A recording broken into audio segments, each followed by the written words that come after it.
분별할 수 없느냐. 아멘. 할렐루야. 하나님의 은혜가 오늘도 귀한 주일 주님의 성전에서 주일 예배에 단일산 여러분 모두와 함께 하시기를 간절히 축복합니다. 우리 옆에 분들하고 사랑합니다, 축복합니다 인사해 보겠습니다. 사랑합니다, 축복합니다. 사랑합니다, 축복합니다.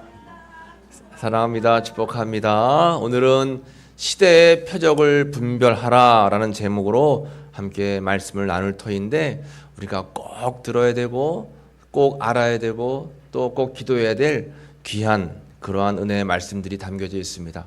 시대의 표적을 분별하라. 오늘 이 말씀이 여러분들에게 은혜가 되시기를 간절히 축복합니다. 여러분들 뉴스를 통해서 또 여러 가지 매체를 통해서 보셨듯이 지난주 10월 27일 전국에 있는 많은 교회 교인들이 함께 모여서 이제 서울 광화문과 시청 일대에 모여서 나라와 민족을 위해서 기도했습니다. 기도의 제목은 건강한 가정, 거룩한 나라라고 하는 그런 제목이에요. 건강한 가정이 있을 때 나라가 있고 그 나라가 거룩한 나라가 될 수 있다라고 하는 것입니다. 그래서 이 기도 제목에 함께 마음을 모두어서 이렇게 수많은 사람들이 모였는데, 이 주최 측에서 그 인원수를 파악했을 때 한 110만 명 정도가 모여서 함께 기도했다라고 합니다. 저희 공주 지역에서도 이제 관광차로에서 몇 대가 올라갔는데 저희는 이제 가지 못하고 함께 기도하면서 오늘 이 말씀을 함께 나누려 하게 합니다. 여러분, 우리나라 이 기독교인들이 함께 모여서 이렇게 마음을 모두어 기도하는 그러한 이유가 무엇일까요? 그것은 시대적인 표적을 바로 읽고 그 시대적인 표적에 맞는 그러한 기도를 하나님께 올려드리기 위해서 그렇다라고 하는 것입니다. 오늘 본문에도 보면 예수님께서는 제자들에게 이렇게 말씀하셨어요. 본문 말씀 보면 3절 말씀에 아침에 하늘이 붉고 흐리면 오늘은 날이 굳겠다 이렇게 이제 이야기를 하면서 너희가 날씨는 분별할 줄 아는데 왜 시대의 표적은 분별하지 아니하냐라고 책망하면서 말씀하셨습니다. 그렇죠. 그 시대에는 기상청이 있는 것도 아니고 날씨 예보가 있는 것도 아닙니다. 특별히 제자들과 또 예수님을 따라다니던 무리들 가운데 많은 사람들은 어부 그리고 또 목동들이 많았기 때문에 날씨에 민감할 수밖에 없었어요. 날씨를 어떻게 알 수 있어요?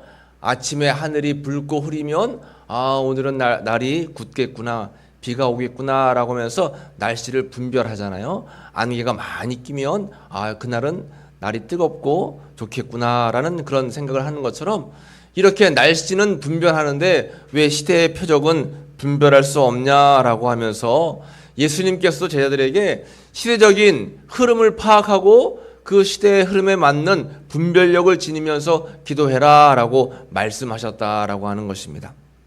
특별히 요즘 오늘날 우리가 알고 있는 또 우리가 깨닫고 있는 우리가 보고 있는 시대적인 흐름과 징조들 또 표적들이 뭐가 있을까요? 사회, 과학, 문화적으로 봤을 때 자연재해, 또 배도, 도덕적인 타락, 전쟁, 기근, 사회, 과학, 문화 여러 가지 이러한 징조들을 봤을 때 우리가 하나같이 하는 이야기가 야 말세다 말세야 마지막 때인가 보다 라고 하는 말들을 다들 서스럼 없이 하는 때를 우리는 살고 있습니다. 그래서 우리가 이 마지막 때를 살고 있는 상황 속에서 어떤 것들을 바라보면서 기도해야 되는가? 특별히 저는 4가지에 대해서 함께 이제 생각을 해보았는데요. 첫 번째는 북한 문제입니다. 북한 문제. 연일 오물풍선을 날리고 있죠. 그리고 또 우크라이나 러시아 전쟁에 러시아군으로 북한군을 파병했다라고 하는 그러한 소식들이 지금 들려오고 있습니다. 그런가 하면 핵 문제, 이 미사일 문제는 연일 전 세계의 평화를 위협하고 있습니다. 그래서 결국 세계에서는 이 대북 제재도 결의할 정도로 굉장히 북한 문제는 심각한 문제입니다. 우리는 평화 통일을 늘 바라보면서 기도하고 있는데 그러한 평화 통일까지 가기에는 굉장히 쉬운 일은 아닌 것 같습니다. 요즘엔 또 대남 방송을 하는데 이렇게 북녘에 사는 그러한 많은 우리 주민들이 대남 방송이 너무 시끄러워가지고 생활에 지장을 받는다라고 눈물로 호소하는 그러한 장면들도 우리가 뉴스를 통해서 접할 수가 있습니다. 오늘날 우리가 꼭 기억해야 될 세상적인 흐름 표적은 북한에 대한 문제입니다. 우리는 늘 항상 평화 통일을 위해서 기도하고 또 북한에 있는 성도들, 많은 민족들, 동포들을 위해서 우리는 기도해야 된다라고 하는 것입니다. 두 번째 우리가 함께 기억해야 될 사회적인 흐름과 문화는 뭐냐면 이단 문제입니다. 이단들이 예전에는 드문드문 볼 수 있었지만 요즘에는 흔하게 볼 수 있는 것들이 이단들이죠. 그래서 신천지, 또 다락방, JMS, 정명석, 구원파, 하나님의 교회, 또 통일교, 안식교, 수없이 많은 이단들이 있어요. 여러분, 길을 가다가 사람들이 이제 묻습니다. 길거리에서 말을 거는데 인상이 참 좋으시네요. 눈이 선하십니다. 이렇게 이야기하면 그 사람들은 대순진리의 사람들입니다. 그리고 또 하나님 아버지만 계신 게 아니라 하나님 어머니도 계세요. 하나님 어머니를 이야기하는 사람들은 하나님의 교회 이단들입니다. 그리고 대학생들이나 사람들에게 설문조사를 하고, 그리고 또 뭔가 공짜로 뭘 가르쳐 주겠다고 하고, 우리 어른들을 대상으로는 공짜로 침을 놔주겠다라고, 침수를 가르쳐 주겠다라고 유혹합니다. 그런 사람들은 대부분 신천지입니다. 당구님께서, 우리 조상님께서, 하나님께서, 하늘나라 하느님께서 이렇게 이야기하는 사람들은 증산도입니다. 그리고 통일교, 또 여호와의 증인, 수없이 많은 그러한 이단들이 우리 주변에 우리를 유혹하고 있다라고 하는 거죠. 그래서 영적인 분별력을 가지고 깨우치지 않으면 우리가 어느 순간 우리의 영혼이 빼앗길지 모릅니다. 여러분, 공주에도 가보면 안타깝게 공주 시내에 이 신천지에 빠진 공주대학교 청년들이 얼마나 많은지 몰라요. 그 공산성 앞에 있는 구원파 그 교회, 또 공산성 앞에 있는 신천지 교회에 가보면 거기에 대학생들이 한 300명, 400명 모여 있습니다. 이게 다 공주대 학생들이에요. 그렇게 많이 배우고 똑똑한 학생들이 미혹의 영에 빠지니까 분별이 흐려지는 겁니다. 그래서 거기에 빠지는 거예요. 이단에 한번 빠지면 부모도 버리고 또 가정도 버리고 다 삶을 내팽개쳐 버리는 거죠. 그러므로 우리는 이단 문제를 우리가 꼭 심각하게 받아들여야 됩니다. 세 번째로 사회적 흐름 가운데 우리가 꼭 기도해야 될 것은 동성애 합법화 문제, 즉 포괄적 차별금지법에 대한 문제입니다. 국회에서 연일 이런 문제들이 오고 가고 있죠. 근데 이거 우리 기독교인들이나 아니면 우리 대한민국 모든 사람들이 쉽게 넘겨서는 안 될 문제들이다라고 하는 것입니다. 그래서 차별금지법을 제정하자고 자꾸 여당이라든가 그런 여러 당들에서 입법을 하는데 이것은 절대로 막아야 되는 거죠. 지난 주일 10월 27일 함께 모여서 기도한 기도 제목 가운데 가장 큰 것이 바로 차별금지법 제정 반대하는 것입니다. 차별금지법이 우리나라에 도입이 되면 여러 가지가 이제 바뀌어지게 되는데 특별히 우리 교회가 큰 어려움을 겪게 된다라고 하는 거죠. 그리고 네 번째는 이슬람 문제입니다. 이슬람. 점점 전 세계적으로 이슬람 이러한 이제 성도들, 이슬람 믿는 종교인들이 많이 늘어나고 있어요. 우리나라도 마찬가지입니다. 지금 현재 우리나라는 20만 명 넘게 이슬람 교도들이 들어와 있습니다. 이슬람 교도들이 들어와서 이슬람 사원을 건축을 하는 거예요. 이슬람인들이 들어오면 할랄 공장을 지어야 되거든요. 할랄 공장에 들어오면서 문제가 발생합니다. 몇 해 전에 부여에 할랄 공장에 들어온다고 해서 연일 데모하고 반대해가지고 결국 들어오지 못했죠. 그래서 익산으로 넘어가서 익산에 할랄 공장을 짓는다고 하면서 그 익산에 있는 기독교인들이 반대하고 많은 사람들이 그것을 저지해가지고 결국 이제 막았어요. 춘천 또 제주 많은 지역에서 이런 이슬람 문제가 심각하게 대두가 되고 있습니다. 이렇게 제가 말씀드린 것처럼 오늘을 살고 있는 우리들에게 꼭 기억하고 기도해야 될 제목들이 많이 있는데 특별히 오늘은 세 번째와 네 번째 이 동성애 문제와 이슬람 문제에 대해서 여러분들에게 집중적으로 한번 말씀을 드리겠습니다. 잘 들으시고 이것이 문제이구나, 이것 때문에 기도해야 되는구나, 여러분들 함께 나라와 민족을 위해 또 우리 다음 세대를 위해서 기도해 주시기를 부탁을 드리겠습니다. 우리나라에 동성애를 합법화하면서 차별금지법을 제정하겠다고 이러한 의견들이 들어오면서 축제가 시작되기 시작했습니다. 그 축제가 뭐예요? 매년 열리는 동성애 퀴어 축제입니다. 남자 여자들이 벌거벗고서 막 춤을 추고, 또 남자와 남자끼리 뽀뽀하고, 또 이 청년은 엄마 나 게이야 하면서 성 정체성에 대해서 심각한 문제를 드러냈어요. 매년마다 서울시청 광장에서 퀴어 축제가 열리면 반대로 그 옆에서는 기독교인들이 반대 집회를 개최합니다. 이것 때문에 크게 분란이 일어나고 있는 거예요. 이렇게 우리나라의 퀴어 문화 축제가 시작된 계기가 있습니다. 그 계기가 누구냐면 지금은 고인이 되었지만 예전 서울시장이었던 박원순 시장이 시작한 겁니다. 박원순 시장이 서울시장 재직 시절에 미국에 있는 이제 언론들과 인터뷰할 때 뭐라고 인터뷰하냐면, 아시아 첫 동성결혼 합법화 국가가 우리 대한민국이 되면 좋겠습니다 하면서 공식적으로 우리 대한민국이 동성결혼을 허락하는 나라가 되면 좋겠다라고 인터뷰를 하고 서울시장 재직 시절에 이것을 추진한 거예요. 그래서 퀴어 문화 축제를 허락해줬고, 사람들이 동성애에 관련돼서 함께 축제를 열면서 이렇게 큰 문제가 발생하게 되었다라고 하는 것입니다. 세계적으로 문제가 되는 것은 뭐냐면, 세계 동성결혼 허용 국가가 점점 늘어나고 있다라고 하는 사실입니다.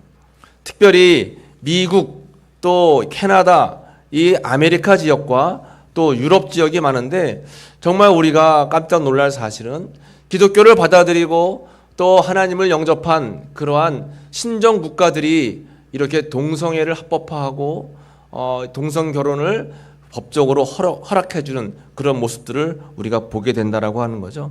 이거 심각하게 우리가 우려하지 않을 수 없는 문제입니다.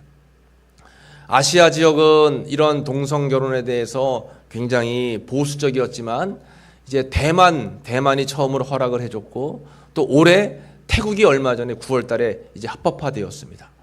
우리나라도 이것을 합법화하기 위해서 많은 국회의원들이 법안을 매번마다 제출을 하고 있어요. 미국 전 지역이 동성결혼이 허용되면서 굉장히 시끄러운 나라가 되었습니다.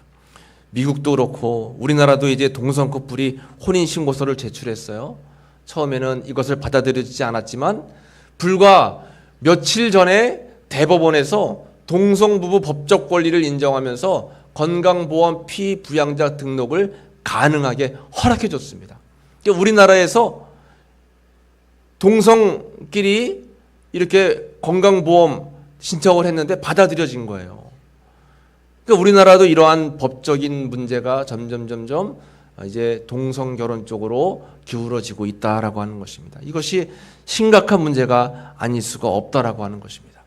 그러면 여러분, 세상 사람들이 아니 차별 금지하자는데 왜 교회에서는 반대하냐, 동성끼리 좋다는데 왜 반대하냐라고 이야기하면 우리가 알아야지만 대답을 해주잖아요. 왜 동성결혼 안 되는 것인가가 있습니다. 먼저 첫 번째는 하나님의 창조 질서에 위반되기 때문에 그런 거예요. 하나님께서는 성경 말씀에서 어떻게 말씀하세요? 구약 성경 말씀에 레위기 18장 22절 같이 읽어볼까요? 너는 여자와 동침함 같이 남자와 동침하지 말라. 이는 가증한 일이니라. 또 20장 13절입니다. 누구든지 여인과 동침하듯 남자와 동침하면 둘 다 가증한 일을 행함인즉 반드시 죽일지니 자기의 피가 자기에게로 돌아가리라. 아멘.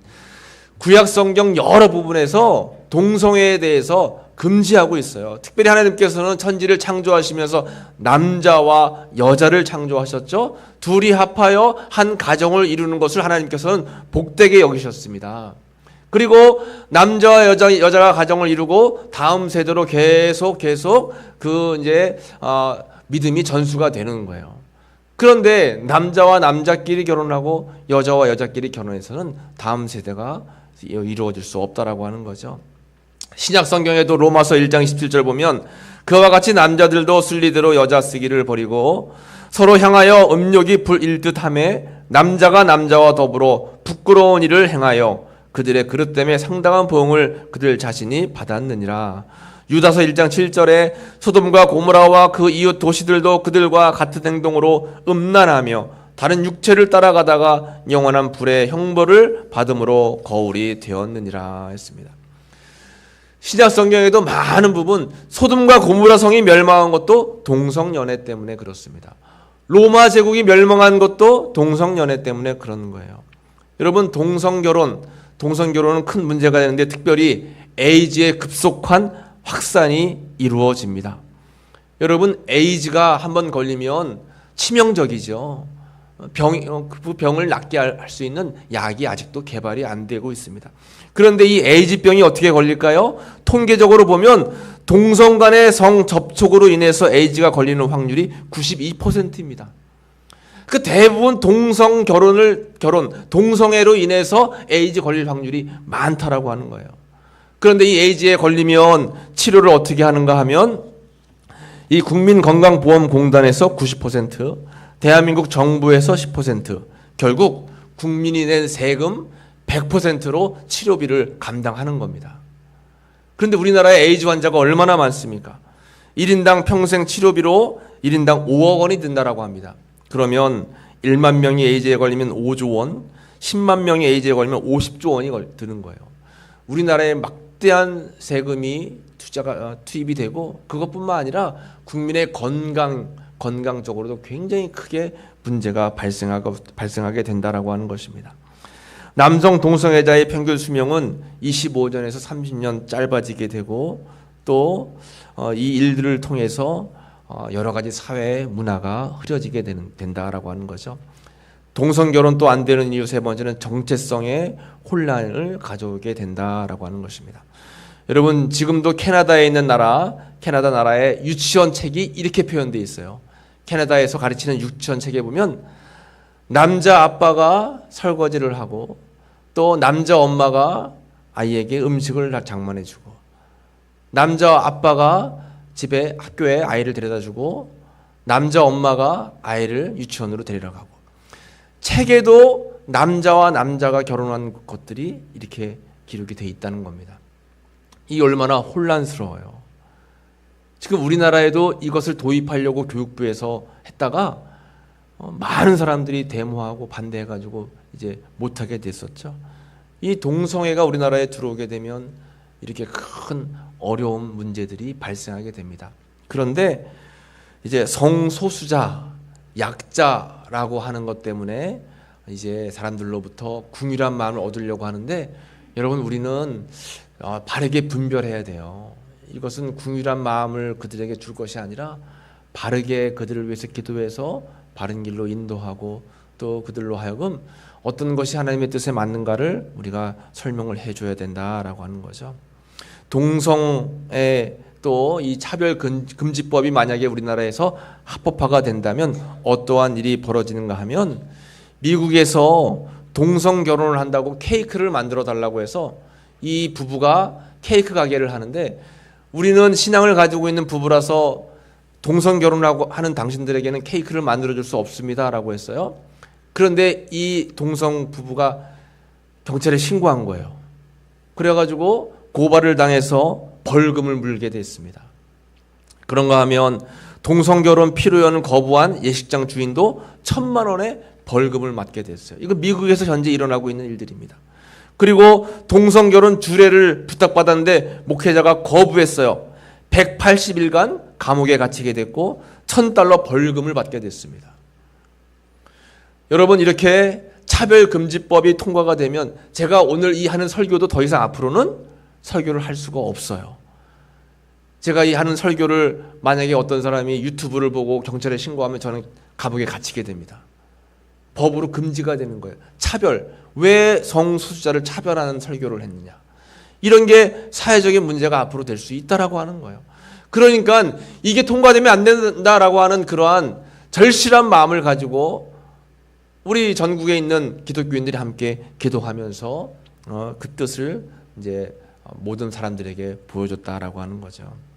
여러분, 꼭 이 나라가 이 동성결혼 또 차별금지법이 통과되지 않기 위해서, 이 나라가 하나님이 기뻐하시는 거룩한 나라가 되기 위해서 많이 기도해 주시기를 간절히 부탁드립니다.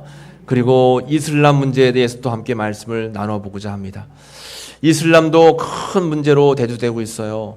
우리나라가 이슬람 하면 그냥 먼 나라, 먼 종교라고 생각을 해 왔었었는데 2015년도 당시 박근혜 대통령 재임 시절에 아랍에미리트 연합과 이제 MOU 체결을 맺었습니다. 국제무역 체결을 맺으면서 우리나라는 그 나라의 석유 또 그 나라의 여러 가지 자본, 그 나라의 여러 가지 또 자산들을 우리가 함께 공유하면서 그 나라의 할랄 식품을 우리가 받아들이는 협정을 맺게 된 거예요.